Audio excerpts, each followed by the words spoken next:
Hello বন্ধুরা, আসসালামু আলাইকুম। Welcome to my YouTube channel Bepari Khamar. তো আসলে সকলে ভালো আছেন, আমি ভালো আছি। বেসিক্যালি দেখেন ধানের জমির পাশেই এই যে কলা গাছ থেকে শুরু করে এই খাম্বা পর্যন্ত এখানে আমি পুরোটা ভেন্ডি লাগাইছি। সেই ভেন্ডিগুলো কি করছি, লাগানোর পরে ভালো মতো সাফ করে দিতে পারি নাই। জঙ্গল হয়েছিল, সাফ করে দিতে পারি নাই, পোকায় ধরছিল, সেগুলো ভালো মতো নজরদারি দিতে পারি নাই। কেন দিতে পারি নাই?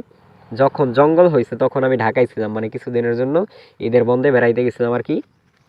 তার পাশাপাশি পোকায় ধরছে তখন তখন আমাদের যে লোকজন ছিল তারা আর কি বুঝতে পারে না কি না কি করতে হবে, তারাও দেখতে পারে না ভালো মতো। যার কারণে পোকায় ধরার পরে গাছগুলো সব ড্যামেজ হয়ে গেছে। এই দেখেন পোকায় কীভাবে ধরছিল, দেখছেন? এই যে এইখানটা দেখা যায় এরকমের পোকায় ধরছিল প্রত্যেকটা গাছ। তারপরে গাছগুলো ডাউন হয়ে গেছে, গাছের অনেক মাথা মরে গেছে। তারপরে যে কোর বের হয়েছে, কোর বের হওয়ার পর দেখেন এখন দুইটা ভেন্ডি দেখা যায় এখানে।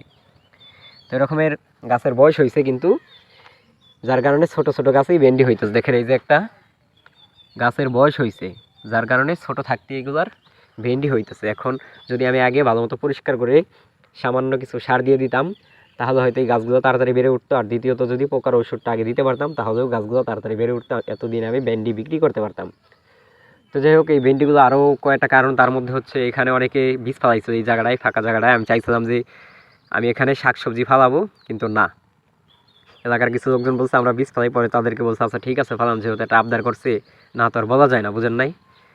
নয়তো বলবে অনেকেই উনি এখানে জমি নিছে, এখন ধান লাগাইতেছে নতুন নতুন, ওনার দাম বেড়ে গেছে, আমরা একটু চাইলাম দিল না ধানের বীজ ফেলানোর জন্য। এর জন্য আর কি তাদের না করি না। কিন্তু তারা কি করছে, অনেক দেরি করে ধানের বীজগুলো উঠায় নিছে।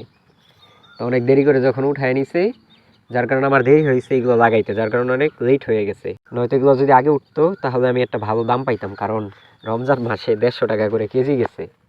পাইকারি যদি বিক্রি করতাম তাও তো 100 টাকা বিক্রি করতে পারতাম। তো যাই হোক, ভাগ্য, আল্লাহ ভাগ্যে যা দিবে তাই হবে, কিছু বলার নেই, কিছু করার নেই।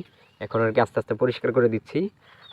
তো ওইখান থেকে শুরু করে ওই পর্যন্ত পরিষ্কার করা হয়েছে। এখন আবার এখান থেকে শুরু করে কলা গাছ পর্যন্ত আছে, তাহলে ইনশাল্লাহ হয়ে যাবে। তো যাই হোক, সকলেই দোয়া করবেন আমার জন্য, আমি যেগুলো করতেছি খুব সুন্দরভাবে যেন করতে পারি। সকলেই ভালো থাকবেন, সুস্থ থাকবেন। আজকের ভিডিও পর্যন্তই, দেখা হচ্ছে নেক্সট ভিডিওতে। আসসালামু আলাইকুম।